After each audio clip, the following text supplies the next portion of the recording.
We're lucky to have joining us tonight Judicial Watch President Tom Fitton, a man who fights the bureaucracy endlessly to get Americans transparency from the government. Tom, always great to have you on the show.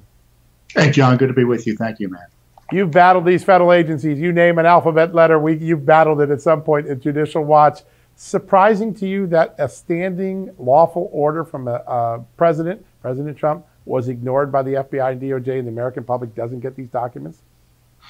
Oh, absolutely not. You know, the president, this isn't the first time he's ordered the declassification of documents. I recall, I guess back in 2018, a lot of these documents were ordered to be declassified, and they did the runaround to try to protect themselves from being exposed because the documents, to be clear, relate to the improper targeting of Trump and his associates that we know is based on politics and animus as opposed to national security or anything substantive. And in this case, these were documents that were made available pursuant to the president's lawful authority. And in the end, the FBI came up with a lie, which is that the Privacy Act was implicated in the release of these documents by the White House. And that wasn't the case. I mean, I know that directly because we had sued the White House previously over Privacy Act violations, and the circuit court here confirmed that the Privacy Act doesn't apply. You know, even then, they were ordered to, even if it did apply, as you point out, to release the information, and they still haven't done that. We asked for these documents specifically earlier in the year, and they've ignored our requests. And other documents that have been asked pursuant to a FOIA lawsuit that are covered by this batch, you know, that include would be documents included in this batch, they still haven't released to us. So this is years of litigation, and they're still trying to protect their own in terms of the corruption involving the targeting of Trump. Amazing. And Tom, what's astounding about it to me is the brazen audacity and temerity, because in the letter from Chief of Staff Mark Meadows, he preempts their concern about the Privacy Act with respect to the White House. It's incredible, and yet they still use that excuse. But I wanted to ask you about the weaponization of the DOJ. We saw parents labeled as domestic terrorists. We saw the targeting of folks like Jeffrey Clark and John Eastman recently. So many of these issues, the 69-year-old grandmother with cancer who just submitted herself to a 2-month stay in a federal prison in Oakland, California for one misdemeanor. One misdemeanor. This is something, these are stories that you typically hear of in countries that are not the United States, and it's very concerning. Your thoughts? Well, but where you compare and contrast it to the treatment, for instance, of the Colbert gang that was in there in violation of the law in the U.S. Capitol that they decided not to prosecute, even though they were arrested because they ignored police orders to leave the building without an escort. You can see that if you're a leftist, you get treated differently than if you're someone who supports Trump by the Justice Department. But, you know, to take a step further back, in many ways, this isn't a political decision. This is the Justice Department and the FBI protecting itself from being exposed for being corrupt. And this is the challenge we're facing. The Justice Department is the final arbiter in terms of the legal arguments as to the release of information about Justice Department corruption. And to me, that's where presidents, you know, I'm not naive in that Biden's going to take a step here, but this is what President Trump understood at the end of his administration. He needed to do it directly if the American people were going to know the full truth about the corruption by the Justice Department, the FBI, and the other agencies that supposedly are accountable to the people. Yeah, it's remarkable. It's the fox watching the hen house, and they just keep the American public from getting the truth. I've been in this town 30 years. I can't think of another group beyond Judicial Watch who has done more to get transparency from agencies that fought to release information.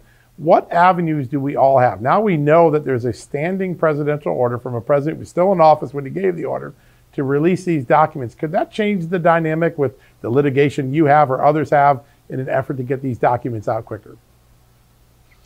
Well, potentially. You know, the big problem was, and I think there was a mistake that was made in not just releasing these documents directly out of the White House, is now the Justice Department and the FBI and these other agencies get to relitigate the issue of whether these were properly declassified, And even if they are declassified or there are other reasons to hide them from the American people, that's the challenge. And I mean, we faced that challenge during the Trump administration.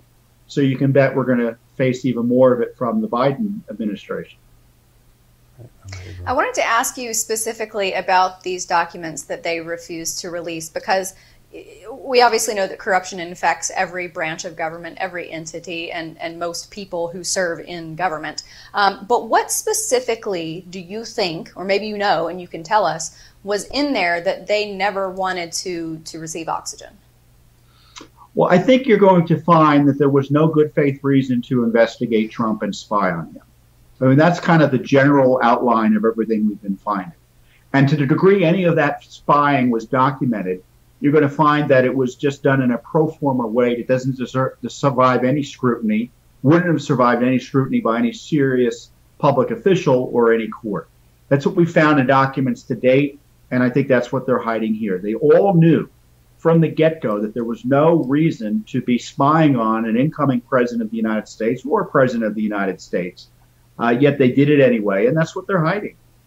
Yeah, a remarkably tragic story when history looks back what really happened here. Tom, I want to turn to some of the other great work Judicial Watch is doing, particularly in the scientific research agencies. HHS is paying $40,000 to study why kids favor whiteness and maleness over other identities. You've been working on ethics issues involving Dr. Fauci, his wife, who's the ethics officer, and of course the inquiry of Wuhan, how the coronavirus may have started in Wuhan. Your take on what we're learning about the NIH, its insulation from scrutiny all these years, what we might really have on our hands? Well, with respect to the gain of function issue, there needs to be a serious investigation into that scandal. I see evidence of fraud and lies by Fauci and other officials. Indeed, the documents that we just disgorged from the NIH and Fauci's agency after 2 years is that it turns out the FBI was looking into the notorious grant for Wuhan gain of function research in the Wuhan Institute of Virology in China. And the FBI had been looking into that back in April or March of 2020. They've been hiding that detail from us for 2 years. Now, I don't know what the FBI is doing now. My guess is not much. But certainly it would have illuminated the nature of the seriousness of the idea that they were funding gain of function research in China and dissembling about it. And plus, they knew there was a gain of function issue with respect to these grants going back to 2016, the documents show. So they pretended, and Fauci has suggested that they weren't investigating they weren't supporting gain of function research, yet the documents show otherwise. And so when you testify one way and the documents contradict you, according to the rules, you're supposed to be investigated, right? That's right. We'll see what happens. That's really great. Tom, real quickly, how do people follow the good work you do at Judicial Watch? We're all over the internet. We're on judicialwatch.org and on Twitter, and you can follow me on Twitter at Tom Fitton, and Judicial Watch is on Facebook. Just type in our name, use whatever search engine that won't track you. And you'll find all these documents we're talking about. Your listeners and viewers. We're going to lose you here, Tom, to a commercial break. But thank you so much, folks. We'll be right back with Mark Meadows right after this.